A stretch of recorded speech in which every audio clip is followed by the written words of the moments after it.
Okay. So namaste everyone. Hello and welcome in this Vastu class. This is going to be my first attempt to teach Vastu. Though I am practicing Vastu since long, I am doing uh, projects also. लोगों के residential और commercial का थोड़ा कम experience है, residential काफ़ी हमने projects किए हैं, बट ये मैं फर्स्ट अटेम्प्ट कर रही हूँ किसी को वास्तु पढ़ाने का। और इस वास्तु को क्लास करने के पीछे रीज़न ये है कि मैं थोड़े मिस एंड मिसकंसेप्शन जो भी वास्तु के हैं उसके लोगों के हटा सकूं, वास्तु एक्चुअली क्या है लोगों को इससे इंट्रोड्यूस कर पाऊं, और ये कैसे हमारी लाइफ में हमें इफेक्ट करता है उसके बारे में बात कर पाऊं, और definitely followed by the full course जो कि मैं अनाउंस करूंगी कल के दिन पे। तो जो लोगों को थोड़ी भी क्यूरियोसिटी हो, जो भी समझ आए या वास्तु पढ़ना चाहे, वो मेरे साथ कनेक्ट हो सकते। जैसे कि क्लास का नाम ही मैंने रखा है myths and misconception about vastu, तो हम पहले इस क्लास को ओपन ही इसी चीज से करेंगे कि क्या मिथ्स और मिसकंसेप्शन है वास्तु के बारे में। तो जब हम भी कोई भी क्लास सेशन शुरू करते हैं तो हमेशा ये होता है कि हम जाने कि हमारे जो पार्टिसिपेंट्स हैं उनको सब्जेक्ट के बारे में क्या नॉलेज है, सो दैट एक स्टार्टिंग मिलती है। तो आप लोग वास्तु के बारे में क्या जानते हैं? जो भी बात करना चाहते हैं आप हैंड रेस करके अनम्यूट कर सकते हैं। What is Vastu along according to you? Ma'am good evening. Ma'am good evening. Good evening. Ma'am Yes. मैंने 2 बार वास्तु का कोर्स किया है, हाँ। एक कॉलेज से भी किया है और एक पर्सनल टीचर से भी किया है। वास्तु समझ में तो आ गया, मगर रेमेडीज लगाना नहीं आ पा रहा। 2 जगह से किया है, यही नहीं समझ में आ रहा। समझ में तो सब आ गया, एनर्जीज क्या है, जोन कौन से हैं, इतना तो समझ में आ गया। करना क्या है आगे, वो 2 बार कोर्स करके भी क्लियर नहीं हो पा रहा है। ओके, तो मैंने चलिए। आपसे, जब आपने पहले भी ये पोस्ट किया था तो मैंने आपको क्वेश्चन भी पूछा था कि आप इसमें कैसे रेमडीज कराओगे। बिल्कुल। हाँ तो चलिए आपके इसी क्वेश्चन का आंसर सबसे पहले देते हैं। जो हम मेन कोर्स करवाएंगे उसमें पहले हम टॉपिक वाइज सब चीज़ें पढ़ेंगे, और टॉपिक पढ़ते पढ़ते साथ में ही सीखेंगे कि ये जोन है तो इसको कैसे करेक्ट करना है, बेडरूम को कैसे करेक्ट करना है। तो हम करेक्शन रेमेडियल पार्ट साथ साथ सीखते चलेंगे। जो 3D रेमेडीज हैं कि यहाँ पर आउल रख दो, यहाँ पर इंद्रदेव रख दो, ये वाली जो रेमेडी है ये लास्ट वाली क्लासेस में होंगी। और मैं कोशिश करूंगी कि इस सेशन के बाद, पूरे कोर्स के सेशन के बाद, एक प्रैक्टिस सेशन भी रखूं जिसमें हम डेली 1 से 2 नक्शों को क्या बोलते हैं डिस्कस करें, और उन नक्शों को डिस्कस करके उसमें कैसे उसके प्रॉब्लम्स को फाइंड आउट करें और उनको कैसे करेक्ट करें उनके बारे में बात करें। तो ये मैं पूरा होलिस्टिक कोर्स रखने की कोशिश करूंगी। तो अच्छी बात है, आपको वास्तु के बारे में पता है, तो दैट इज गुड। अगर हम कुछ गलत करेंगे तो आप उसे करेक्ट भी कर सकते हैं। Anybody else? ये सुनीता जी बोलें। मेरे को बस दिशा डायरेक्शंस पता है, हाँ लेकिन हाँ। कि उस डायरेक्शन में जैसे साउथ ईस्ट हो जाता है, लेकिन डिग्रीज नहीं आइडिया हो पाती कि कितने डिग्री से कितनी डिग्री तक की डायरेक्शन काउंट होती है। ओके, तो ये भी एक बहुत इंपॉर्टेंट पार्ट है, क्योंकि अगर आप डायरेक्शन करेक्टली नहीं ले पाते हैं तो उस एरिया की प्रॉब्लम को या उसकी स्ट्रेंथ को नहीं समझ पाते हैं। शायद इस इंट्रोडक्शन वाली क्लास में तो मैं डिग्री लेने नहीं सिखाऊंगी, पर जो मेरा मेन कोर्स होगा उसमें डेफिनेटली मैं ये बहुत इंपॉर्टेंट है, और शायद मैं इसमें 1 से 2 लेक्चर लगाऊंगी कि कैसे डायरेक्शन लेनी है, कैसे डिग्री लेनी है, और कैसे मैप में उसकी मैप करके उसमें क्या बोलते हैं सारे डायरेक्शंस को आइडेंटिफाई करना है। तो बिल्कुल हम इसके बारे में जरूर बात करेंगे। एनीबडी एल्स जो वास्तु के बारे में जानते हैं, क्या जानते हैं, कहना चाहते हैं? बोलिए Gayatri. Ma'am basically it's about directions, hmm energies, hmm और जो हमारे 5 तत्व हैं जिनको हम्म के ये सारा ब्रह्मांड रचा हुआ है, हम्म तो सबकी अलग अलग डायरेक्शंस हैं। अब हम्म कुछ एलिमेंट्स उसमें जो हमने जैसे अपने घर को प्लेस किया या बनाया, तो हमें उसके बारे में कुछ ज्यादा अवेयरनेस। तो when we study vastu we understand कि भाई किस एलिमेंट को हम क्रॉस ना कर जाएं, और अगर हम क्रॉस कर जाते हैं तो उसके क्या रेपरकशंस होते हैं, अगर कर गए हैं रेपरकशंस आ रहे हैं तो हम उनको कैसे ट्रीट कर सकते। हाँ बिल्कुल ठीक बेसिकली है। To make a balance. बिल्कुल, very good, very well said other. Yes, to make a balance of energies. ठीक है, तो चलिए ओपन करते हैं सबसे पहले। और कोई कुछ कहना चाहता है? Anybody? Rakhi, you want to say what you know about vastu? Ma'am रहने का स्थान, मतलब एक रहने लायक जो जगह होती है इंसान की, वो वास्तु है। ओके, ठीक है, ना? गुड। मतलब ये रहने इन द सेंस कि परफेक्ट जो एक रहने का जो हमें परफेक्ट साइंस दिया। हैबिटेट, यस यस, हाँ perfect habitat is a vastu. ठीक ठीक है। Vastu. So vastu is a ancient science. जैसे कि अभी तक हमने पहले भी देखा, बहुत आप लोग ऑकल्ट फील्ड में आप सब लोग हमें जानते हैं, हम लोग जो भी ज्यादातर सब्जेक्ट्स पढ़ते हैं वो सारे एशियन साइंस है। इसी तरह वास्तु भी एक एशियन साइंस। तो इसके बहुत सारे प्रमाण मिलते हैं, बहुत पुरानी शास्त्र है। और विश्वकर्मा जी के बारे में आप सब लोगों ने सुना होगा कि वो one of the biggest architect है। वास्तु को अगर हम इंग्लिश में ट्रांसलेट करते हैं तो आर्किटेक्चर ही आता है। ठीक है। तो एक ऐसा आर्किटेक्चर, एक ऐसा लिविंग स्पेस जहाँ पर सारी जो हमारे पांचों एलिमेंट, पांचों तत्व दिशाओं के साथ हार्मोनाइज होकर एक सर्टेन एनर्जी पैदा करें, जिससे हम उसके अंदर रहने वाले लोगों की ना केवल हेल्थ, वेल्थ, रिलेशनशिप, सारे एरिया हार्मोनाइज है। तो एक बहुत पुरानी साइंस है। आपने अगर सुना हो कि सोने की लंका विश्वकर्मा जी ने बनाई थी, इंद्रप्रस्थ पांडवों का महल विश्वकर्मा जी ने बनाया था, तो they people are quite rich, तो वो विश्वकर्मा जी जैसे आर्किटेक्ट को अफोर्ड कर पाते थे, तो उन्होंने उसकी आर्किटेक्चर बनवाई थी। वहां से ही आता है, बहुत पुराना ग्रंथ है विश्वकर्मा प्रकाश, जिसे कहते हैं कि विश्वकर्मा जी के मुख से निकले हुए श्लोकों से बनाया हुआ है। और वो वास्तु के बारे में बहुत डिटेल में बात करता है। बहुत सारे पुराने ग्रंथ हैं, जैसे मयमतम, मनुषालय, ऐसे करके बहुत सारे ग्रंथ हैं।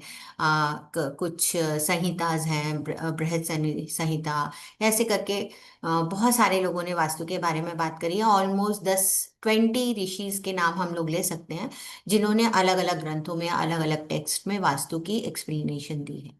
आज जो हम लोग वास्तु पढ़ते हैं, जो मॉडर्न वास्तु हम लोग पढ़ते हैं, वो वही उन्हीं ग्रंथों से उठकर आई है, पर कहीं ना कहीं उसमें मॉडर्नाइज टच आ गया। ठीक है। ऑब्वियसली हम जो भी साइंस ग्रो करती है, इवॉल्व होती है, जरूरतों के हिसाब से इवॉल्व। तो जब बेसिकली जब हम पुराने जमाने की बात करें, जब वास्तु का यूज कैसे होता था, टू मेक अ होम। क्योंकि होम को वो एक यूनिट मानते थे। जैसा पूरा ब्रह्मांड एक यूनिट है, यूनिवर्स एक यूनिट है, उसके अंदर उसी तरीके से एक होम जैसे ही उसकी चार दीवारी खिंचती थी, वो एक यूनिट बन जाता था। तो जैसे वहाँ के एलिमेंट्स और एनर्जीज बैलेंस है, उसी की चेष्टा की जाती थी कि उस घर को बनाने में वो सारी एनर्जीज हम बैलेंस रख पाए। ठीक है। सो मॉडर्न मॉडर्न वास्तु में क्या हुआ, मॉडर्न वास्तु में बहुत सारे लोग जो हैं वो वास्तु के बारे में कहते हैं नहीं नहीं, वास्तु वाले आते हैं तो बड़ी तोड़ फोड़ करवा देते हैं। तो modern vastu is not about तोड़ फोड़। Modern modern vastu is a modern way and more evolve way of balancing the energies. तो there are various ways of doing that. पर vastu is not only about the remedies. We need to understand that vastu करवा लिया हमने तो इसका मतलब हमें remedies करनी ही है, ऐसा जरूरी नहीं है। कई बार हम वास्तु विजिट करवाते हैं, वास्तुकार हमारी सारी चीजों को सही पाते हैं, पर फिर भी अगर लाइफ में कुछ ग्लिचेस आ रहे होते हैं, उसका रीजन आपका हॉरोस्कोप होता है। तो इसके बारे में भी मैं अभी आपको जो दिखाऊंगी उसमें आप देख पाओगे। तो अब आप ये कहोगे फिर हमें वास्तु करवाने की क्या जरूरत है, अगर सारा कुछ हमारे क्या बोलते हैं चार्ट में ही है। तो मैं ये कहना चाहूंगी कि दोनों जो साइंसेस हैं वो एक दूसरे को कॉम्प्लीमेंट करती हैं। तो बहुत अच्छा हो कि जो लोग वास्तु सीखें वो एस्ट्रोलॉजी भी थोड़ा बहुत समझें, और जो लोग एस्ट्रोलॉजर्स हैं उनको भी वास्तु आनी चाहिए। तो क्या होता है कि आप किसी की लाइफ को एक ओवरऑल शेप दे पाते हो, जो भी आपके पास क्लाइंट आता है। तो चलिए अब वन बाय वन हम अपनी पीपीटी के साथ चलते हैं। तो शेयर हो गई पीपीटी। ठीक है। सो मैं आप लोगों को वेलकम करती हूँ वास्तु को अनवेल करने में, कि कैसे हम मॉडर्न लाइफ में इसको यूज कर सकते हैं। तो सबसे पहले वास्तु इज अ सुपरस्टिशंस। ये लोग कहते हैं कि ऐसा है, ऐसा बिल्कुल भी नहीं है। ये एक बहुत ही प्रोफाउंड और रूटेड साइंस है, जो कि हजारों हजार साल से हमारे साथ है, हमारे लिए काम कर रही है। और इस साइंस का टोटल जो रीजन, जो वे है, या जो जिस तरीके से ये काम करती है, ये आपकी लाइफ में पांचों एलिमेंट्स को बैलेंस करती है। ये आपकी लाइफ में डायरेक्शंस को बैलेंस करती है, मैग्नेटिक फील्ड्स के ऊपर काम करती है, अर्थ एनर्जी के ऊपर काम करती है। देखिए, अगर आपकी बॉडी में भी अगर सारे तत्व बैलेंस नहीं होते ना, तो आपकी बॉडी बीमार हो जाती है ना। आपने सुना होगा ये वात पित्त कफ को भी के बारे में भी वास्तु बात करती है। तो बहुत ही इसके सारे प्रिंसिपल बहुत ही लॉजिकल हैं और नेचुरल लॉ के साथ अलाइन होते हैं। वास्तु जब भी हम करते हैं तो हमने दिशा के बारे में बात करी, तो पहले 4 दिशाएं, फिर उनको 8 दिशाओं में, फिर उसके बाद उसको फर्दर 16 दिशाओं में बांटा गया। तो आज हम लोग 16 दिशाओं पर काम करते हैं। इसका रीजन क्या है, हम 16 दिशाओं पर क्यों काम करते हैं, 4 दिशाओं पर क्यों नहीं काम करते, ये भी एक क्वेश्चन मन में आता है। बात यह है कि आजकल के घर इतने छोटे छोटे हो गए हैं, तो अगर हम उसमें 4 दिशाएं करेंगे तो 4 दिशाओं में, मतलब आप 4 दिशाओं में तो इतना ब्रॉड उसका प्रोस्पेक्ट हो जाएगा कि आप चीजों को रख नहीं पाओगे, उस स्पेस को यूज नहीं कर पाओगे। तो होता है ना, थोड़ा फाइन ट्यूनिंग करने वाले के लिए हम इसे 16 दिशाओं में बांट के आजकल करते हैं। आप ये देखिए, अगर आपकी बॉडी में कोई भी तत्व इम्बैलेंस हो जाता है तो आप देखते हो कि आपको आपकी फिजिकल प्रॉब्लम होने लगती है। इसीलिए मैंने बोला घर एक यूनिट है, जैसा ब्रह्मांड है वैसे एक यूनिट है, उसको यूनिट मानते हैं। इसलिए वहां पर उसके पांचों तत्वों को बैलेंस करना बहुत जरूरी है। वास्तु न केवल डायरेक्शन और 5 तत्वों या 5 एलिमेंट्स के ऊपर काम करता है, बल्कि ये गुरुत्वाकर्षण, पृथ्वी की मैग्नेटिक फील्ड के ऊपर काम करता है, और सन पाथवे के हिसाब से ये काम करता है। सन पाथ और जो हमारे magnetic energies of the earth also plays very very important role in the vastu, क्योंकि सिर्फ इट्स नॉट ओनली अबाउट कि वो डायरेक्शन के बारे में बात करता है। और जब हम वास्तु करने के लिए चलते हैं तो आजकल के ज़माने में वैसे तो डायरेक्शन हमेशा ही बहुत इंपॉर्टेंट है, पर डायरेक्शन की कैलकुलेशन करना सबसे मोस्ट इम्पॉर्टेंट स्टेप होता है। अगर आपने करेक्ट डायरेक्शंस निकाल ली तो आप समझिए कि आपने आधा वास्तु करेक्ट कर लिया है।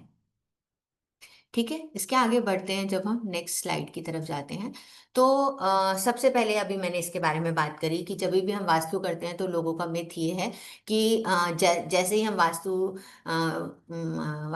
एक्सपर्ट को बुलाएंगे विजिट के लिए, वो हमारे घर में डिमोलिश करवाएगा या चीज़ों को तोड़वाएगा या कुछ करेगा। पर मॉडर्न वास्तु अब ऐसा नहीं है। मॉडर्न वास्तु के पास अब बहुत सारे डिफरेंट सॉल्यूशंस हैं, जिसमें वो कलर्स को यूज़ करते हैं, मिरर्स की प्लेसमेंट को यूज़ करते हैं, डिफरेंट मेटल्स को यूज़ करते हैं। अलग अलग मेटल्स अलग अलग एलिमेंट्स को रिप्रेजेंट करती हैं। लाइट्स लगाकर, प्लेसमेंट, चीज़ों की प्लेसमेंट कर कर हम काफ़ी हद तक अपने घर की वास्तु को ठीक कर सकते हैं। आप लोगों ने अगर कभी मेरी और कोई क्लास भी ज्वाइन करी हो तो आपने देखा होगा कि मैं हमेशा डी क्लटरिंग के बारे में बहुत बात करती हूँ। और या मैं कई बार फुल मून पे या न्यू मून पर आप लोगों से कहती हूँ कि अपने घर के फर्नीचर को थोड़ा थोड़ा हिलाइए। उसके पीछे क्या है, जहाँ हर एक चीज़ के आसपास एनर्जी है। अगर आप डी क्लटरिंग कर, जहाँ पर भी चीज़ें अनयूज्ड चीज़ें इकट्ठा हो जाती हैं वहाँ पर नेगेटिव एनर्जी इकट्ठा होने लगती है। इसलिए अपने घर के वेस्ट को लगातार हटाते रहना चाहिए। फर्नीचर, अगर आप फर्नीचर को थोड़े थोड़े टाइम पर थोड़ा हिलाना चाहिए। आप ये देखिए, क्योंकि हर एक चीज़ के आसपास आपके पूरे घर में एनर्जी है। जहाँ पर वो एनर्जी ब्लॉक हो जाती है वहाँ पर वो स्टेगनेंट एनर्जी आपके लिए कोई ना कोई इशू क्रिएट करने लगती है। इस चीज़ को एक और बार ऑथेंटिकेट करने के लिए अगर मैं बात करूं तो विश्वकर्मा प्रकाश में, जो कि एक ओरिजिनल बहुत ऑथेंटिक टेक्स्ट है, और बहुत सारे वास्तुकार जो हैं वो जो वैदिक वास्तु करते हैं वो उसी के बेस को लेकर चलते हैं। तो उसमें एक पूरा चैप्टर है कि आपका बेड कैसा होना चाहिए। ठीक है, अब हम आज के ज़माने में हमारे पास जगह कम है तो हम बॉक्स बेड्स यूज़ करते हैं। पर बेड्स, बॉक्स बेड जो ओरिजिनली हमारे जो बेड्स थे उनके नीचे पाए लगे होते थे और नीचे जगह खाली होती थी, है ना। तो वो एनर्जी के फ्लो को बनाकर रखती थी।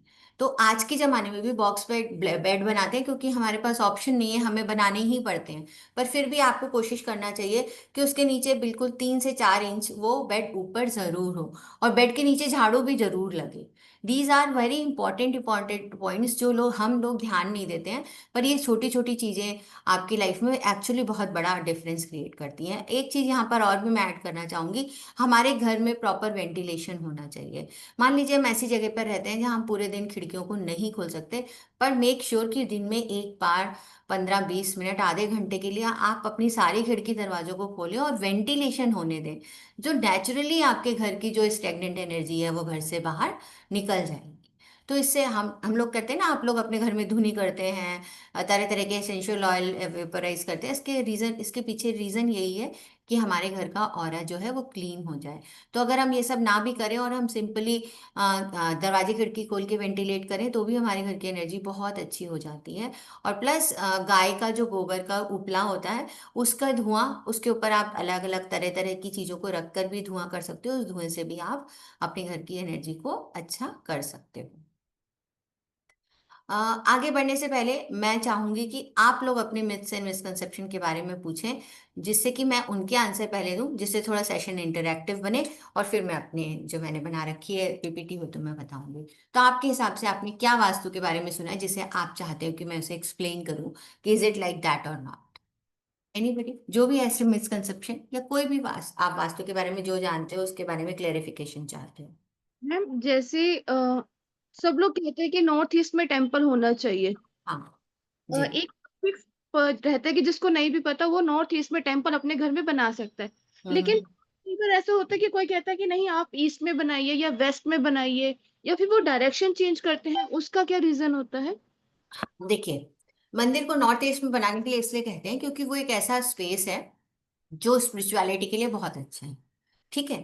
लेकिन ऐसा नहीं है कि ईस्ट में मंदिर है तो भगवान नाराज हो जाएंगे, या वेस्ट में मंदिर है तो भगवान नाराज हो जाएंगे। हर एक एरिया की अपनी अपनी एनर्जीज है। वैसे अगर आप वास्तु में पढ़ेंगे तो हर एक डायरेक्शन के अपने अपने गॉड्स भी हैं। तो अगर नॉर्थ ईस्ट के बारे में बात करते हैं तो भगवान शिव जी वहां रखने चाहिए, ईस्ट में बात करते हैं तो राम जी की पूजा वहां करनी चाहिए, ऐसे। तो पर लेकिन ऐसा बिल्कुल भी नहीं है कि अगर आप नॉर्थ ईस्ट में मंदिर नहीं बनाएंगे और किसी और जगह पे बनाएंगे तो वो खराब हो जाएगा, बिल्कुल नहीं। मंदिर रिप्रेजेंटेशन है आपकी आस्था का। आप वहाँ भगवान जी को बैठाते हो, उनकी वहां पर पॉजिटिव एनर्जी होती है। ठीक है। पर हाँ, मंदिर बनाते वक्त आपको दूसरी चीजों का याद है। बेडरूम में मत बनाइए, दिशाओं से कोई फर्क नहीं पड़ता। मैं आपसे कहूंगी साउथ में मत बनाइए, मंदिर मत बनाइए। ईस्ट में बनाइए, वेस्ट में बनाइए, नॉर्थ ईस्ट में बनाइए, साउथ ईस्ट में बनाइए, जहां आपका मन करता है आप वहां बना लीजिए, बिल्कुल कोई प्रॉब्लम नहीं है। एक पॉजिटिव एनर्जी का जोन है। पर जब आप मंदिर बनाते हैं तो ध्यान रखिए कि जिस दिशा में बना रहे हैं उसका एंटी कलर वहां ना लगाएं। है ना? वो तो आप जब पढ़ेंगे तो आपको समझ ही आ जाएगा कि इस दिशा का ये एंटी कलर होता है। थोड़ा सा उन चीजों का ध्यान रख लें। मान लीजिए नॉर्थ ईस्ट में बनाया है तो वहां पे अखंड दिया दिया ना जलाएं, क्योंकि नॉर्थ ईस्ट जो है वो वाटर डायरेक्शन है। और वहां पर अगर आप फायर एलिमेंट इतनी देर तक बनाए जगाएंगे तो वो अच्छी बात नहीं है।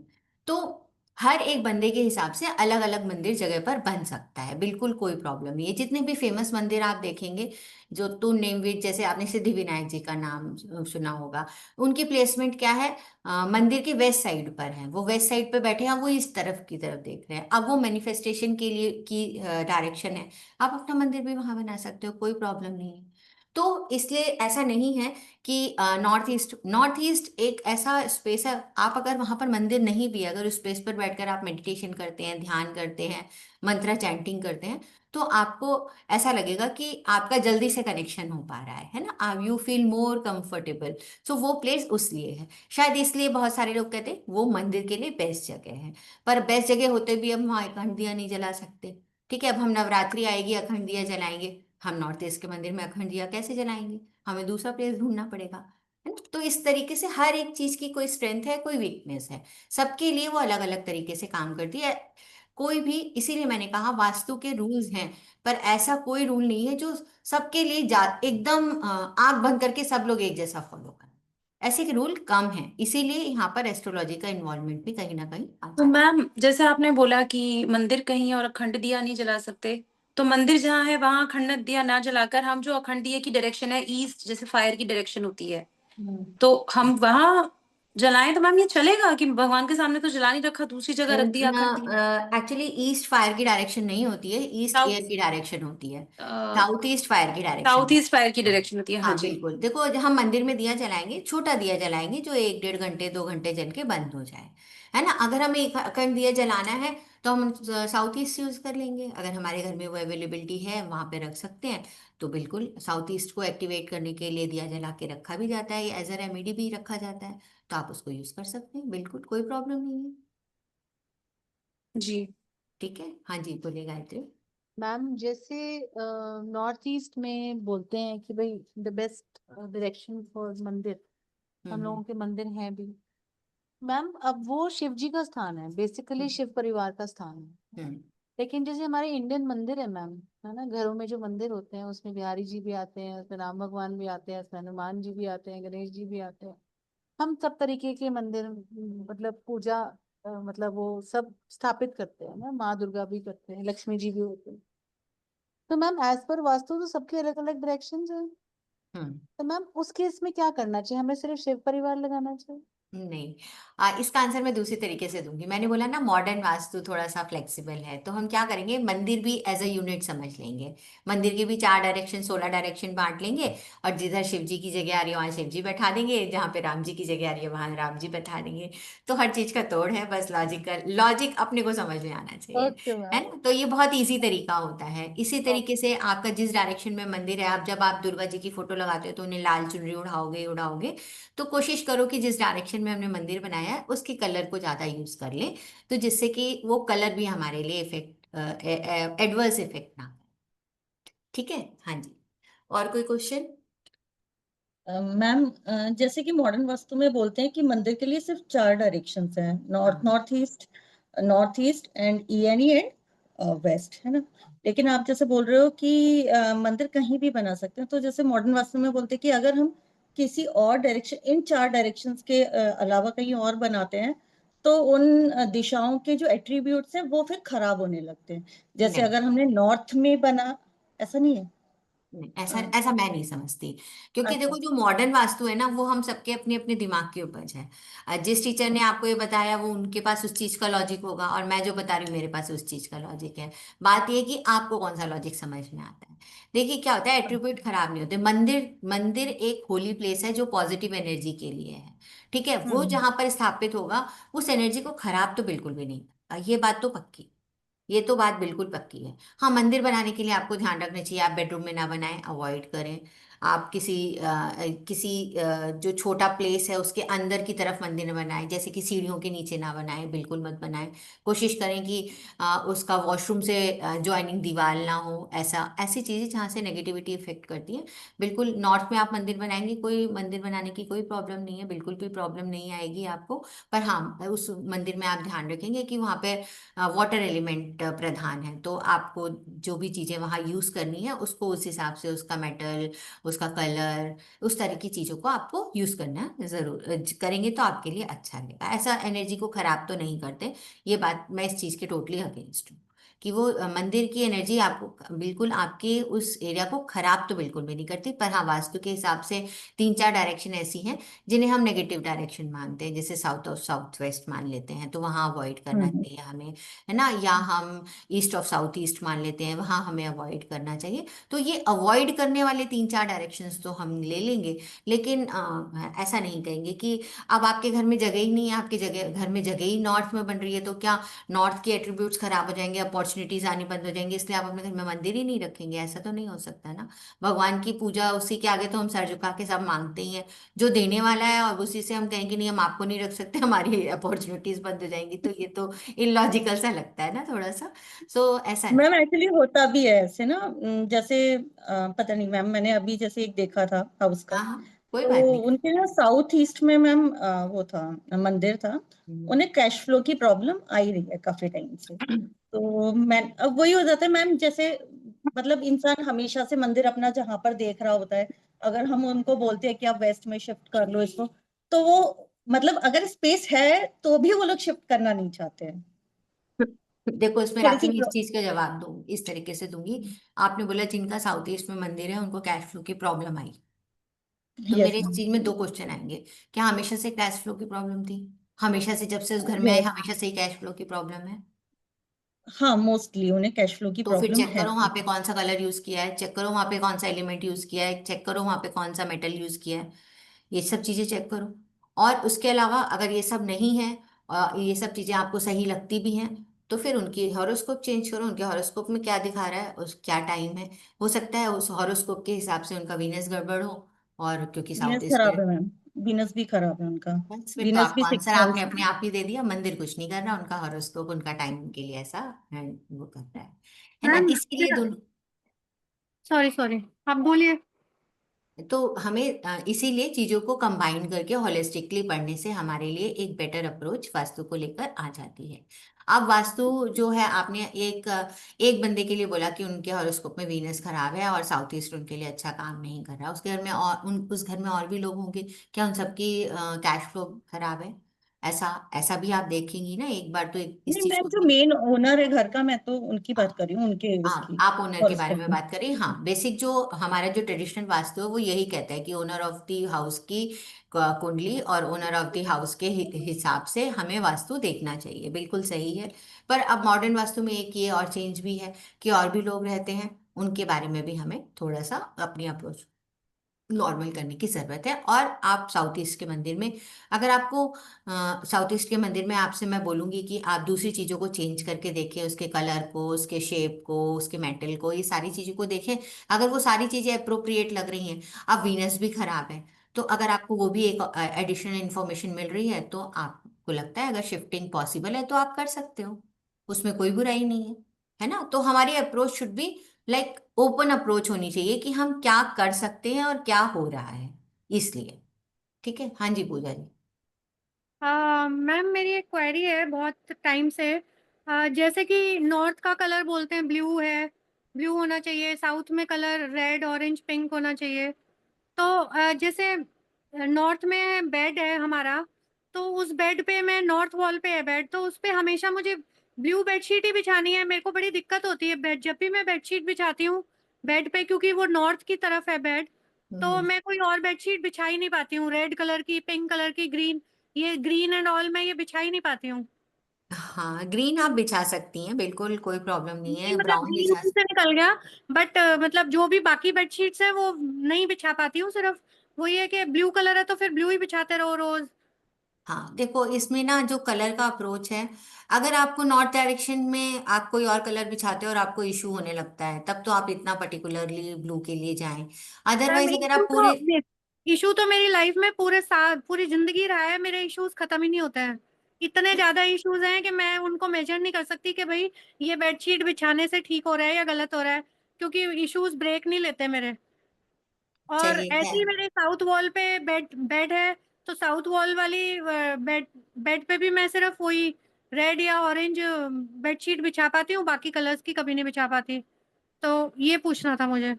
अब जैसे आपने मुझे बोला कि एक पर्टिकुलर डायरेक्शन है, आप उसी के कलर की बिछा पाते हैं, तो मैं आपको यहाँ पर बोलती हूँ कि आपके पास फ्लेक्सिबिलिटी है।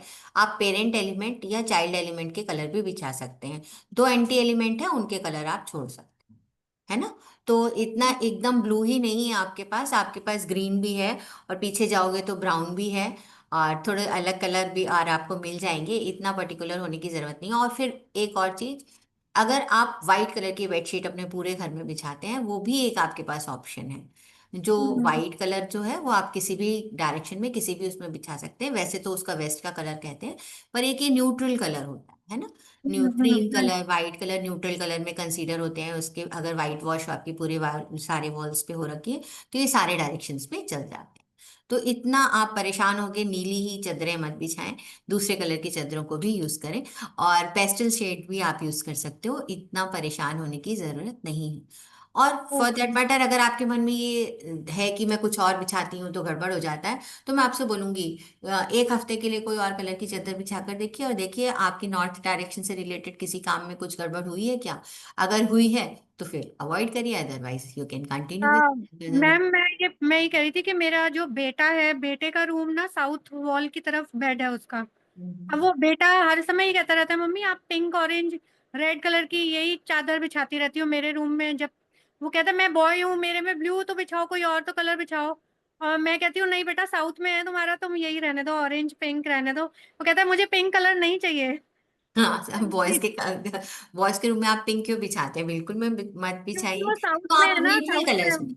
में पूजा जी, इतना किसी चीज को ब्लाइंडली नहीं फॉलो करना चाहिए। आपके बेटे के को देखकर कि वो क्या पढ़ाई कर रहा है, उसको क्या सूट कर रहा है या क्या करियर है, उसके हिसाब से भी आप कलर चूज कर सकते हो। ओके और ओके, ऐसा बिल्कुल भी, थैंक यू सो है मच। ना। तो इसलिए ऐसा मत, आप एकदम पर्टिकुलर में मत जाओ कि ये कलर इस डायरेक्शन का है तो इसके अलावा मैं और कुछ बिछा ही नहीं सकती। अगर ऐसे करोगे तो हम लोग लाइफ में कोई और कलर पहन ही पाएंगे, सारे कलर बेकार हो जाएंगे, ये सारे इधर के उधर हो जाएंगे। इसलिए ऐसा नहीं है, है ना। तो आप ये देखो उसके थैंक यू। उसके हाँ बिल्कुल, यू आर वेलकम डियर। पर उसका करियर क्या है, वो पढ़ाई कर रहा है या कोई करियर किस चीज में है, उसका करियर किस चीज किस चीज को रिप्रेजेंट करता है, आप वो वाले कलर्स भी उसमें इंट्रोड्यूस कर सकते हैं। प्लस वो जिस भी डायरेक्शन में है उसका पेरेंट या उसका चाइल्ड डायरेक्शन के जो कलर्स हैं वो भी आप इक्वली इजीली यूज कर सकते हैं, उसमें आपको ओके। कोई प्रॉब्लम नहीं आएगी। तो अगर 5 डायरेक्शन है तो 3 डायरेक्शन के कलर आपके लिए ओपन है, 2 डायरेक्शन के कलर आपके लिए रिस्ट्रिक्टेड हो जाते हैं, अगर आप इतना मतलब इंटेंशनली उसको बिलीव करती हैं। ठीक है। ओके। या।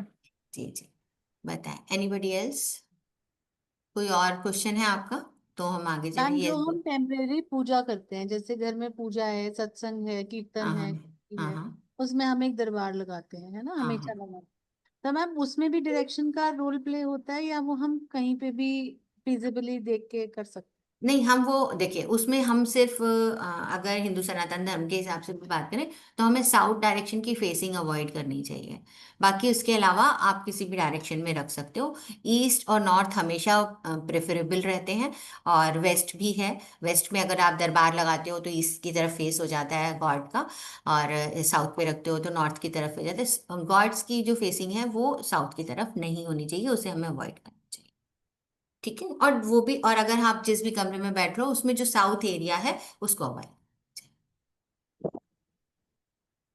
ठीक है। वो हमारा, क्योंकि साउथ हमारा एंसेस्ट्रल्स का एरिया है, गॉड का नहीं है, वो हैं। मैम, हमारे पितरों को दिखाता है। अगर हम नॉर्थ में, जैसे फॉर एग्जांपल, अगर हम नॉर्थ में भगवान जी प्लेस करते हैं, हाँ, है ना, फॉर एनी पूजा, तो मैम उनका फेस तो ऑटोमेटिकली साउथ की तरफ हो जाएगा। ऐसा जरूरी नहीं है। आप साउथ डायरेक्शन, यहाँ पर एक डायरेक्शन है, डायरेक्शन के भी तो 4 मुंह है ना, तो उसको ईस्ट या नॉर्थ की तरफ, साउथ की तरफ। अच्छा। ठीक है जी। एनी अदर क्वेश्चन, कि आगे चलें हम अपनी पीपीटी को देखें। मुझे ऐसा लग रहा है ये 1 to 1 क्वेश्चन करने से ज्यादा मिथ्स क्लियर हो रहे हैं बल्कि पीपीटी देखने से ना। चलिए, anybody have any question? No. तो चलिए फिर पीपीटी देखने का टाइम आ गया है। हाँ चलिए, हम पीपीटी जे देखते हैं तो vastu is only about home construction, बिल्कुल नहीं। ये बिल्कुल ध्यान से समझने के बारे में बात है। वास्तु खाली होम के बारे में नहीं है, वास्तु आपके ऑफिस के बारे में है, वास्तु आपके फैक्ट्री के बारे में है, वास्तु आपकी स्टडी टेबल के बारे में है, वास्तु आपके वर्किंग टेबल के बारे में है, जो ऑफिस में आपकी टेबल रखी हुई है उसके बारे में है, वास्तु आपके मोबाइल फोन के बारे में भी है। मतलब हम उसमें भी वास्तु के जो प्रिंसिपल्स हैं उन्हें अप्लाई कर सकते हैं। ऑफिस में कौन कहाँ बैठेगा वास्तु के हिसाब से डिसाइड करते हैं। टेबल में कौन सी चीज़ कहाँ रखेंगे, कंप्यूटर कहाँ रखेंगे, मैं अपनी चेयर कहाँ रखूंगी, मेरा वाटर बॉटल किस तरफ होना चाहिए, ये सारी भी हम वास्तु के हिसाब से माइक्रो वास्तु और कर सकते हैं। मैक्रो और माइक्रो दोनों तरीके से वास्तु कर सकते हैं। आपका जो फ़ोन का स्क्रीन है, जैसे ये आपका फ़ोन का स्क्रीन है, तो इसमें हम इसको इधर ईस्ट, इधर वेस्ट, इधर नॉर्थ और इधर साउथ रख सकते हैं। तो जो आपके जैसे आपकी अपॉर्चुनिटी कहाँ से आती है, आजकल के ज़माने में सबसे पहले कम्युनिकेशन कॉन्टैक्ट से होता है, या व्हाट्सएप से होता है, या और कोई आप ऐप यूज़ करते हैं तो उसे नॉर्थ में प्लेस कर सकते हैं। इसी तरीके से आपका जो ईस्ट है वो आपके क्या बोलते हैं, ऐसे ऐप्स जो इंस्टा है या यूट्यूब है उनके लिए, जिससे आपको सोशल कनेक्शंस बढ़े, आपको उनको उस तरफ रख सकते हो। ठीक है। साउथ ईस्ट आप इसमें ढूंढ लो, साउथ ईस्ट में अपने पैसे पेटीएम गूगल पे जिसमें पैसे आते हैं उनको प्लेस कर सकते हो। और सुनने में अजीब लगता है पर ये करके देखिए, ये कहीं ना कहीं हमें थोड़ा बहुत हेल्प करता है। तो ये बहुत छोटी सी बात है, इसको प्लेसमेंट करके आप देख सकते हो। थोड़े ऐप्स को केवल आगे पीछे करना है अपनी स्क्रीन पे। ठीक है। तो वास्तु हर चीज़ के लिए एप्लीकेबल है, बड़ी बड़ी फैक्ट्रीज में के लिए भी एप्लीकेबल है, छोटे छोटे से घर के लिए भी एप्लीकेबल है। अगर फ़ोन की स्क्रीन के लिए एप्लीकेबल है तो एक अगर रूम है इंडिविजुअल रूम के लिए भी वास्तु उतना ही एप्लीकेबल है। उसमें भी 16 दिशाएं हैं, उसी दिशाओं के हिसाब से चीज़ों का प्लेसमेंट आप कर सकते हैं। Puja ji, you want to ask anything else? आपका हैंड रेज है।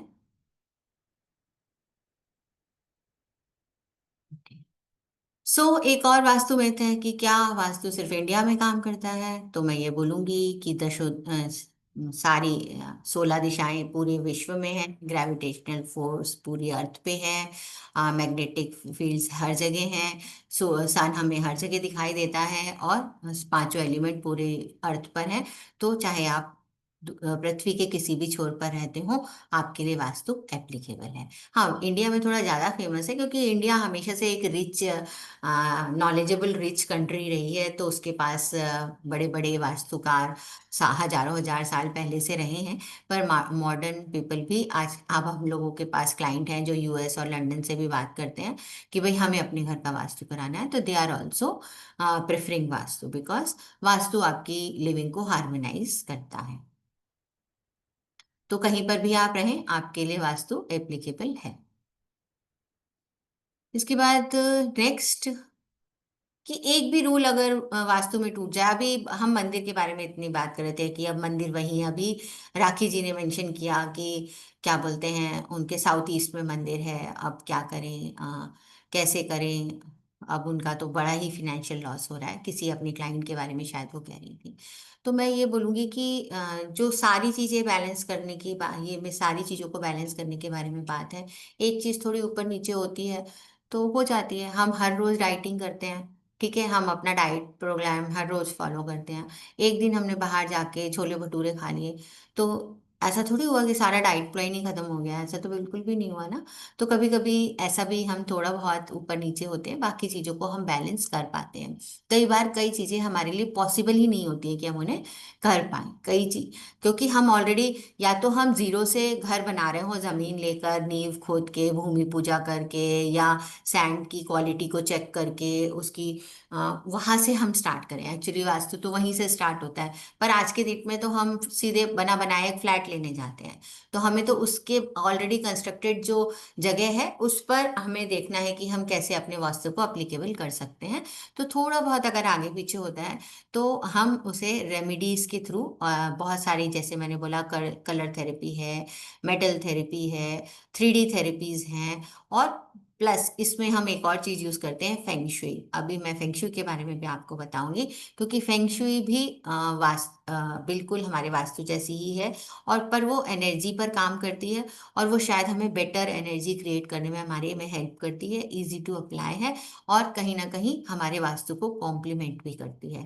तो इस कमिंग कोर्स में हम थोड़ा, जब भी हम रेमेडीज के बारे में बात करेंगे, तो हम फेंग शुई को भी आप लोगों से इंट्रोड्यूस करेंगे, क्योंकि वो हमारी लिविंग को हार्मोनाइज कर देती है।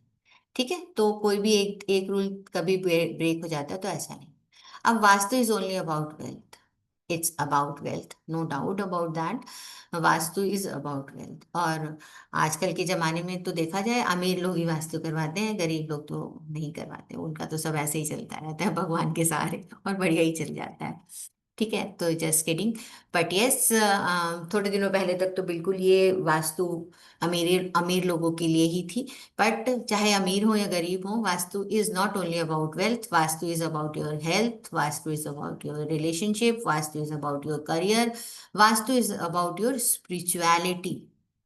आपकी ग्रोथ, आपका मोक्ष, हर एक चीज के लिए वास्तु रिस्पॉन्सिबल है। सर्टेन एनर्जीज आपके लाइफ में क्रिएट होती हैं, आपका माइंडसेट वैसा होता है, आप अपने माइंडसेट के हिसाब से डिसीजन लेते हैं, और आपके different different areas of life जो हैं वो डिफरेंटली इफेक्ट होते हैं। तो वास्तु की रेमेडीज करके आप अपने रिलेशनशिप को सुधार सकते हैं, आप अपने, किसी की शादी नहीं हो रही है तो शायद शादी पॉसिबल कर सकते हैं, किसी को वेल्थ में इशू है तो वेल्थ को अट्रैक्ट कर सकते हैं, अगर कोई हेल्थ इश्यूज है उनको भी सॉल्व कर सकते हैं। तो एवरी एरिया की रेमेडी आपकी वास्तु से होती है। Vastu is not only about money money money, vastu is a holistic science जो आपके लाइफ के हर एक एरिया को इफेक्ट करती है।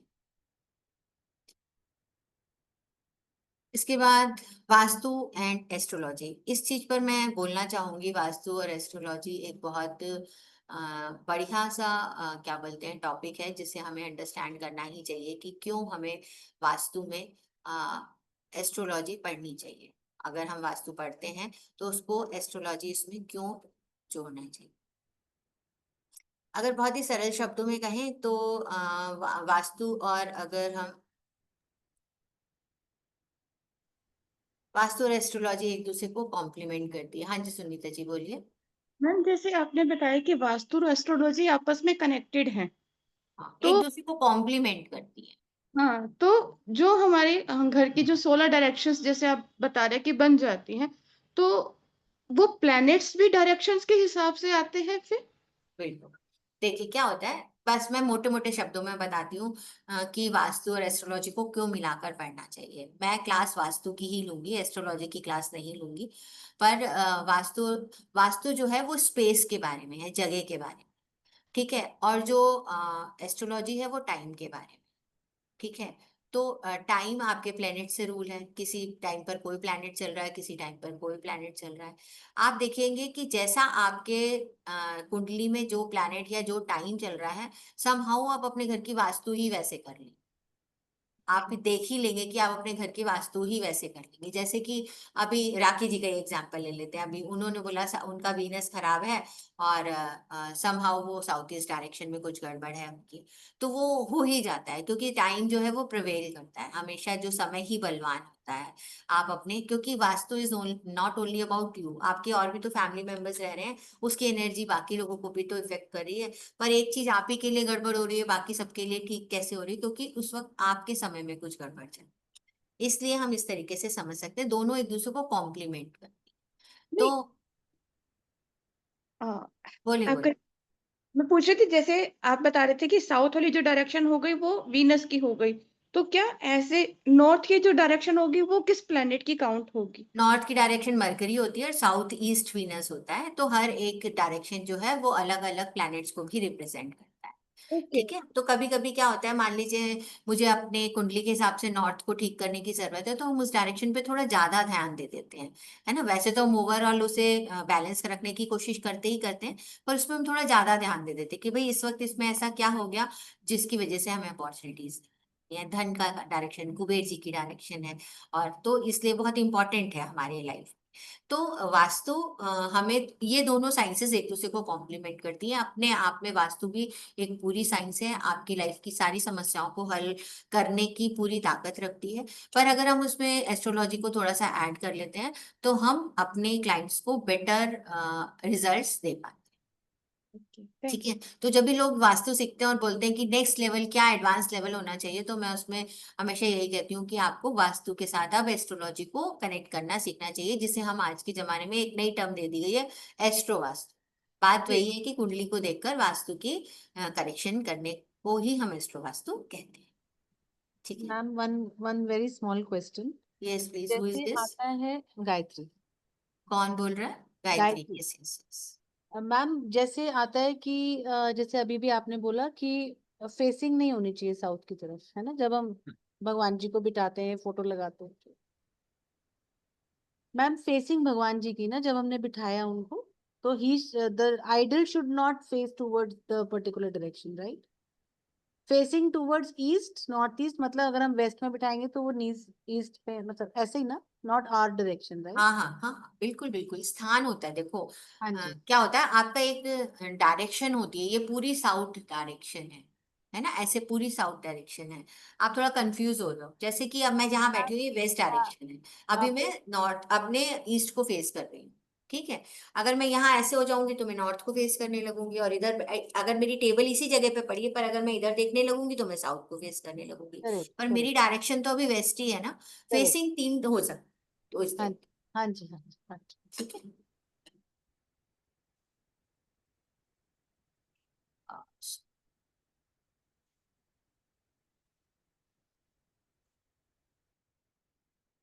ओ सॉरी, मेरी पीपीटी बंद हो गई है, 1 मिनट आप।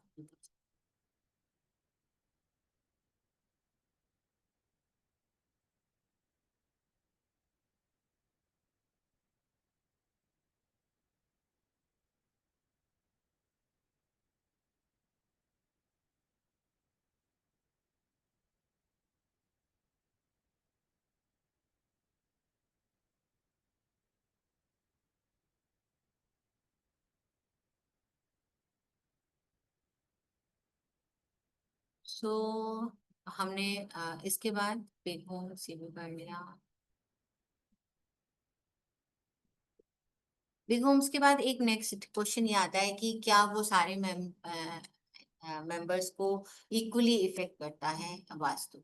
तो देखिए, जो हमारी एनर्जीज हैं वो सबके लिए इक्वली है, सारे लोगों को के लिए वो घर की एनर्जी इक्वल है।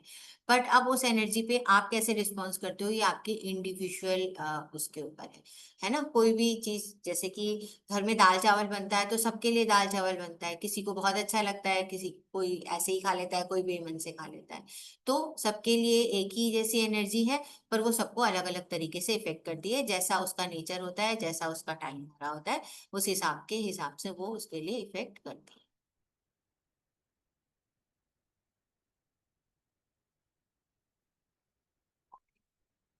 एक दो थोड़े से और मिथ्स के बारे में बात करेंगे, फिर क्लास को कंक्लूड करेंगे। बहुत सारे लोग कहते हैं कि वास्तु की मैंने रेमेडी करी तो इसका मुझे रिजल्ट कब तक मिल जाएगा।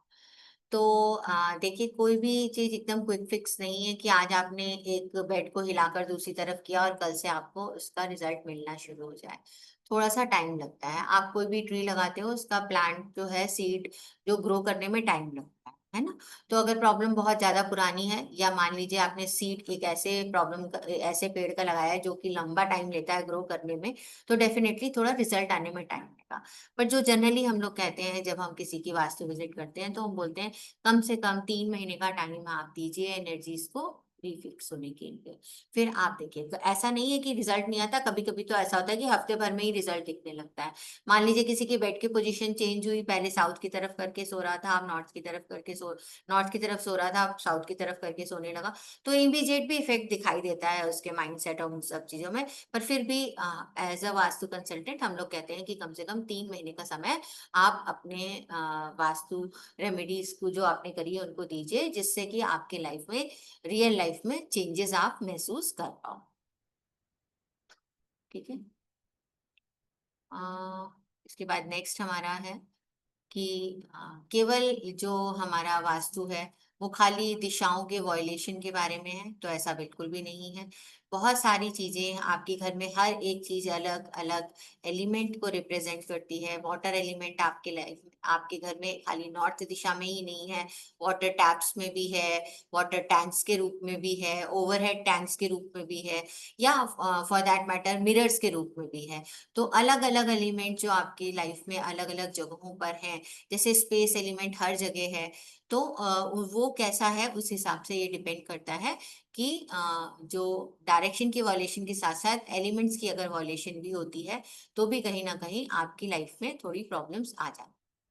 इसके अलावा एक बहुत इंपॉर्टेंट मिसकंसेप्शन है, मैंने जस्ट सोचा कि इसके बारे में भी बात करते हैं, कि नॉर्थ ईस्ट में अभी मंदिर के बारे में बात आई और बहुत सारे लोग कहते हैं नॉर्थ ईस्ट में अगर टॉयलेट होता है तो घर में कैंसर हो जाता है, लोगों की डेथ हो जाती है। लोग इस बारे में आजकल बहुत ज्यादा बात।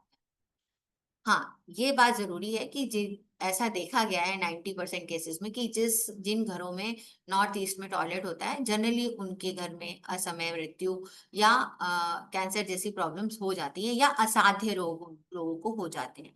पर ऐसा बिल्कुल भी नहीं है कि सभी लोगों को हो जाते हैं। बहुत सारे लोग तो इसको अट्रैक्ट ही करते हैं अपने घर में, एज आई सेड कि लोग अपने समय के हिसाब से अट्रैक्ट करते हैं। पर अगर हम वास्तु के हिसाब से समझे, तो वास्तु पुरुष की जो प्लेसमेंट आपके घर पे होती है, उसमें जो नॉर्थ ईस्ट में उनका हेड या ब्रेन आता है।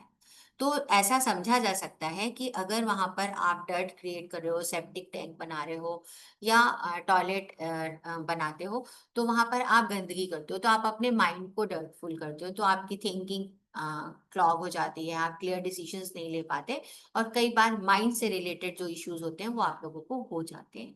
ठीक है।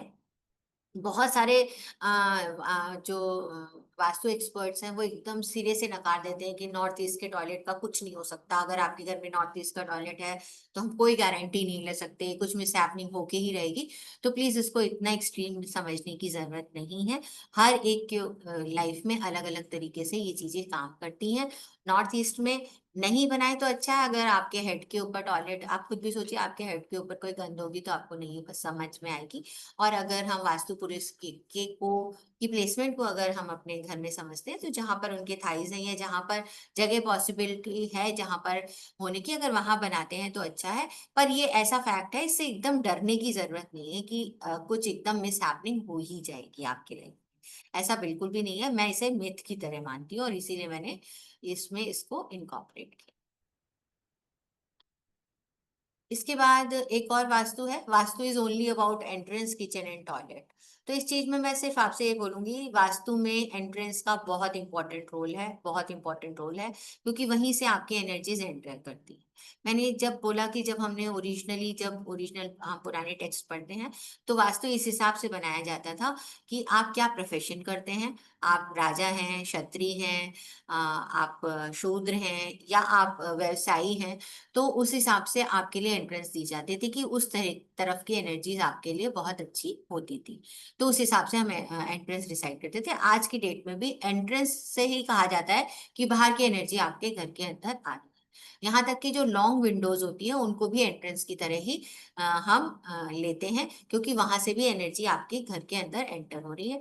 Entrance is very important, very important. And दूसरा kitchen, kitchen is very important because वो अग्नि तत्व को रिप्रेजेंट करता है। और आपने सुना है कि जैसा हम अन्न खाते हैं वैसे ही हमारा मन होता है, इसलिए किचन की प्लेसमेंट, स्पेशली जो हमारा बर्नर या चूल्हा होता है, उसकी प्लेसमेंट का बहुत बहुत बहुत इंपॉर्टेंट रोल है। तो हमें उसको देखना चाहिए। तीसरी बात मैं यहाँ पे बोलूंगी टॉयलेट्स। तो आप ये देखेंगे ओरिजिनल जो पुराने जमाने के घर थे उनमें टॉयलेट्स की परिकल्पना घर के अंदर नहीं की गई थी। ठीक है, तो वेस्ट मैनेजमेंट हमेशा घर से बाहर होता था। तो टॉयलेट्स इसलिए उसको नेगेटिव तरीके से देखा जाता है। पर अगर हम मॉडर्न तरीके से समझे, तो अगर हमारे घर का टॉयलेट हमारे बेडरूम के भी बाहर होता है तो भी हमें परेशानी होती है। तो घर के बाहर होगा तो हम कैसे करेंगे? तो यस, उनको उस जगह पर प्लेस करना चाहिए जहां पर वो हमारे लिए प्रॉब्लम का सबब ना बने। पर इसके अलावा भी वास्तु है आपके बेडरूम के लिए, वास्तु है आपके स्टडी के लिए, वास्तु है आपके लिविंग रूम के लिए, वास्तु है आपके स्टडी टेबल के लिए, वास्तु और भी सारी चीजों के लिए है, आपके स्टोर के लिए है, आपके मंदिर के लिए। It's not only about kitchen, toilet and entrance. So हर एक चीज के लिए बहुत इंपॉर्टेंट है वास्तु। ठीक है, और अब हम बिल्कुल कंक्लूजन की तरफ जा रहे हैं। मैंने सोचा था फेंगशुई को भी मैं आज आपके साथ इंट्रोड्यूस करूंगी, पर टाइम काफी हो गया है। So I will stop here today. और अगर आपके कोई क्वेश्चन है तो मैं उनको जरूर लेना चाहूंगी, अदरवाइज कल हम बात करेंगे थोड़ा सा फेंगशुई के बारे में और डायरेक्शंस की इम्पोर्टेंस को समझने की कोशिश करें। Any question? यस, बोलिए मानसी। मैम मुझे ना दो चीजों के बारे में पूछना है। जैसे हम कर्टेन्स के कलर को भी वास्तु में करते हैं ऐड? हाँ बिल्कुल करते हैं कर्टन्स, क्योंकि देखिए वो ना आपकी वॉल का रूप ले लेती है ना। और फिर वो किसी ना किसी जोन में, किसी ना किसी डायरेक्शन में आ रही होती हैं। तो उस डायरेक्शन की के जो कलर्स पॉजिटिव या नेगेटिव, जैसे कि अभी किसी ने मेंशन किया कि वो बेडशीट कौन सी बिछा सकती हैं, तो इसलिए वो बिल्कुल हम कर्टन के कलर्स को बिल्कुल कंसीडर करते हैं और जोन के हिसाब से, डायरेक्शन के हिसाब से सजेस्ट। और मैम एक चीज और, जैसे पेंटिंग्स का भी बहुत मतलब काफी सारे जो वास्तु एक्सपर्ट्स होते हैं वो पेंटिंग्स को बहुत एम्फसाइज करते हैं, हाँ तो रियलिटी में पेंटिंग्स का असर होता है? बिल्कुल होता है। देखो जो मैं पेंटिंग्स के बारे में थोड़ा सा आपको ये बताना चाहूंगी कि क्या होता है, पेंटिंग्स ना कई सारी चीजों को रिप्रेजेंट करती है। एक तो पेंटिंग्स को हम 3D जो रेमेडीज है उसकी तरह यूज करते हैं। तो उसको यूज करने के पीछे ये है कि पेंटिंग्स में सर्टेन कलर होते हैं, सर्टेन शेप्स होती हैं। तो हर एक चीज अलग अलग चीज को दिखाती है। और फिर आप ओवरऑल भी देखो, कोई पेंटिंग देखकर आपको बहुत सूदिंग, बहुत अच्छी लगती है, और कोई पेंटिंग देखकर आपको सूदिंग और अच्छी नहीं लगती। तो हमारे पास क्योंकि ऑप्शन है कि हम तरह तरह के कलर्स को मैनिपुलेट करके अपनी एनर्जीज को प्लस या माइनस कर सकते हैं, तो पेंटिंग्स का बहुत अच्छा और इम्पोर्टेंट रोल रहता है।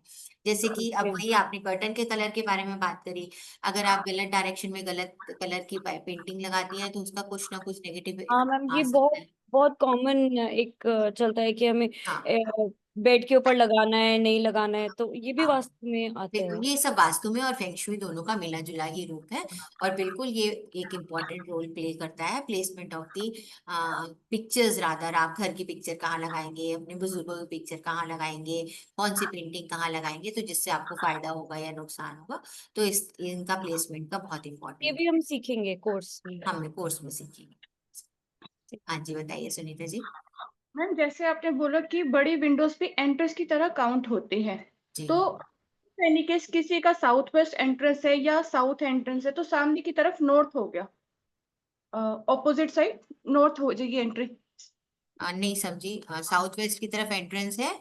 और किसी भी साउथ या साउथ वेस्ट किसी भी साउथ वाली उसमें डायरेक्शन में उसकी एंट्री है, लेकिन सामने नॉर्थ डायरेक्शन आ गई, जहाँ पे बहुत बड़ी विंडो है। हाँ लेकिन हाँ जैसे फ्लैट्स होते हैं या घर होते हैं, वहां पे दरवाजे जो मेन गेट होते हैं आजकल छोटे ही चलते हैं। हाँ लेकिन जी। अगर वो बड़ी विंडो है तो उसमें कहाँ की एनर्जी रहेगी, जैसे गेट बंद रहते हैं। दोनों की देखिए, एक चीज है, दो एनर्जीज हैं, दोनों की एनर्जी रहेगी और दोनों की एनर्जी अपना अपना काम करेगी। आप जब हम एंट्रेंस के बारे में बात करते हैं तो हम 32 एंट्रेंसेस के बारे में बात करते हैं, हर दिशा की 8 एंट्रेंसेस के बारे में बात करते हैं। तो नॉर्थ की कौन सी एंट्रेंस आ रही है, उसका क्या इफेक्ट आ रहा है, N1 है, N2 है, N3 N4 है, या साउथ की कौन सी एंट्रेंस है, उसका क्या इफेक्ट आ रहा है। इफेक्ट दोनों का आएगा। जिसका नेगेटिव होगा उसका ट्रीटमेंट करेंगे, जिसका पॉजिटिव है उसे जिंदा रखेंगे, उसको वैसे। ओके। तो इफेक्ट दोनों का ही आएगा। ऐसा नहीं हो सकता कि आप गरम गरम दूध भी पिए और ठंडा ठंडा पानी भी पिए तो दोनों का ही इफेक्ट है आपके ऊपर। ऐसा नहीं हो सकता कि एक एक दूसरे को ओवरकम कर लेगा, ऐसा नहीं। मैम कोई एंट्रेंसेस अनट्रीटेबल भी होती हैं, कई लोग कहते हैं ट्रीट नहीं होती, ऐसा भी होता है? तो आपकी आवाज बहुत धीरे से आई, आप प्लीज थोड़ा तेज बोलिए। मैम कुछ एंट्रेंसेस के लिए बोलते हैं कि अनट्रीटेबल होती है। अनट्रीटेबल होती है, हाँ हाँ। जी। हाँ जी। मैम ऐसा होता है सच में? हाँ ऐसा होता है। ऐसा ऐसा ऐसा इसलिए होता है कि उनका इफेक्ट इतना ज्यादा थोड़ा गड़बड़ होता है हमारी लाइफ में कि उनको हम ट्रीट भी करते हैं तो वो बहुत ज्यादा हद तक हमारे को क्योर नहीं दे पाती है ना, तो उनको बंद कर देना ही एडवाइजेबल होता है। In relation to astro vastu या ओनली वास्तु? अभी जो मैं जिस कंटेक्स्ट में बोल रही हूँ वो ओनली वास्तु के कंटेक्स्ट में बोल रही हूँ। एस्ट्रो वास्तु तो तब आती है जब मैं आपकी कुंडली भी देखूं हाँ और मैं जी। देखूं आपके कुंडली के वो वाले ग्रह आपके लिए पॉजिटिव है या नेगेटिव। हाँ जी। तो अदरवाइज ज्यादातर साउथ की बहुत सारी डायरेक्शंस को ऐसा बोला जाता है जो अनट्रीटेबल है। तो उसके लिए यही क्योंकि जो हम ट्रीट करते हैं वो हम सुपरफिशियली वे में करते हैं ना, थोड़ी थोड़ी चीजों को टाल के या करते हैं इस तरीके से, तो फिर उसको बंद कर देने की एडवाइस दी जाती है अगर पॉसिबल है। और अगर नहीं है तो ट्रीट तो करा ही जाता है। और फिर उस केस में अगर आपके घर में कोई अगर ऐसी एंट्रेंस है जिसको वास्तु के हिसाब से ट्रीट करने से भी कोई फायदा नहीं है, तो फिर कोई दूसरी वर्चुअल एंट्रेंस आपके घर में खोली जाती है जो कि पॉजिटिव, जिससे कि थोड़ा बहुत आपको उसका इफेक्ट निगेट होगा। हाँ जी। So any other question, anybody? अगर कोई क्वेश्चन है तो आप पूछ सकते हैं, otherwise we will conclude the class और फिर कल शाम को 7 बजे फिर से मिलेंगे। कल फेंगशुई के बारे में बात करेंगे और डायरेक्शंस को थोड़ा समझने की कोशिश करेंगे इस तरीके से।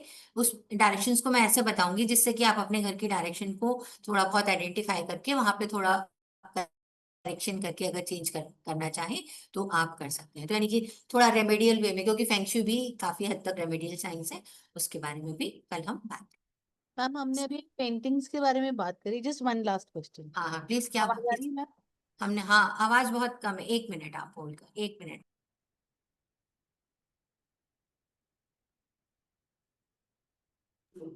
हाँ जी बोलिए। मैम 7 हॉर्सेस वाली जो पेंटिंग होती है, वैसे कहते हैं उसकी डायरेक्शन साउथ होती है हाँ चलिए ठीक है, ना, हाँ बाय गूगल हाँ हाँ मतलब। हाँ हाँ हाँ, ठीक ठीक। है, जब हमने थोड़ा बहुत वास्तु समझा करा तो, क्योंकि जो हॉर्सेस हैं उनकी जो बैकग्राउंड है मैम वो सारी एक्वा ब्लू कलर है, वाइट हाँ। हॉर्सेस हैं और हम्म पीछे पानी और आसमान है, तो it's all blue, you know. Hmm hmm, hmm, तो हमने उसको उठा के नॉर्थ में लगा दिया, क्योंकि वो वहीं का कलर है, और जहाँ पे 0 डिग्री नॉर्थ आ रहा था वो वहां पे हमारी जगह प्लेसमेंट थी, तो हमने उसको बाहर लगा। Ma'am is it all right? See You should go by जो, the horses or you should go by the color? हाँ बिल्कुल, देखो इसे समझिए, जो बेसिकली हॉर्सेस हैं, हॉर्सेस की पेंटिंग को बहुत तरीके से अलग अलग डायरेक्शन में लगाया जा सकता है और हर डायरेक्शन में वो अलग अलग इफेक्ट देती है। अब हम बेसिक अगर रूट समझे, जो हॉर्सेस हैं वो एनर्जी को, पावर को, स्ट्रेंथ को रिप्रेजेंट करते हैं। हाँ जी। ठीक है। तो वो अब आपको किस एरिया में एनर्जी, पावर, स्ट्रेंथ चाहिए, पहले तो ये डिसाइड करिए। और फिर वो किस कलर के हैं, कभी कभी येलो बैकग्राउंड वाले होते हैं जिन्हें ईस्ट में लगाते हैं, ब्लू बैकग्राउंड वाले हैं तो हम उसे नॉर्थ में लगाते हैं। ठीक है, ग्रीन बैकग्राउंड वाले हैं तो हम उसे कई बार ये ग्रीन और वो अपने नॉर्थ ईस्ट टाइप में कहीं कहीं पे उसे प्लेसमेंट कर देते हैं। बस मैं ये कहूँगी कि आपको किस एरिया में स्ट्रेंथ चाहिए उसको डिसाइड करिए और ये कोशिश करिए कि जो घोड़े हैं वो दौड़ के घर के अंदर आ रहे हो, घर के बाहर ना जा रहे हो। उनकी अच्छा। प्लेसमेंट ऐसी हो, है ना, वो दौड़ दौड़ के ओके अंदर की तरफ, ओके ओके तो ओके। अच्छा रहेगा, वो आपको अच्छा इफेक्ट देंगे।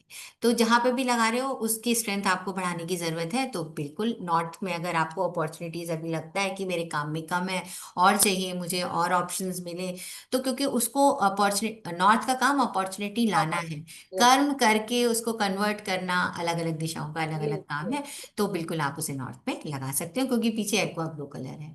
ठीक है, राइट राइट इस तरीके से आप डिसाइड कर सकते हो हॉर्सेस को कहाँ प्लेस करना है। Right right. ठीक है, इसी तरीके से बहुत सारे 3D क्या बोलते हैं रेमेडीज होती हैं, जिन्हें हम अलग अलग तरीकों से यूज करते हैं वास्तु की एनर्जीज को करेक्ट। ये सारी 3D रेमेडीज आपके सबकॉन्शियस पे काम करती है, जैसे कि बाकी सारी रेमेडीज काम करती हैं।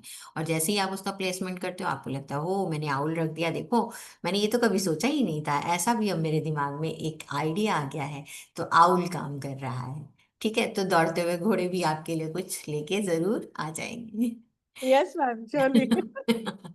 ठीक है, so thank thank you very much, I you. Hope मैंने सबके क्वेश्चन के आंसर दे दिए हैं। Still I am open, if you have any question you can ask. Okay, thank you, Pooja ji, and thank you, everyone. Hope to see you all tomorrow, same time, 7 p.m. Thank you Atmanamasti. Ma'am. आत्मा नमस्ते।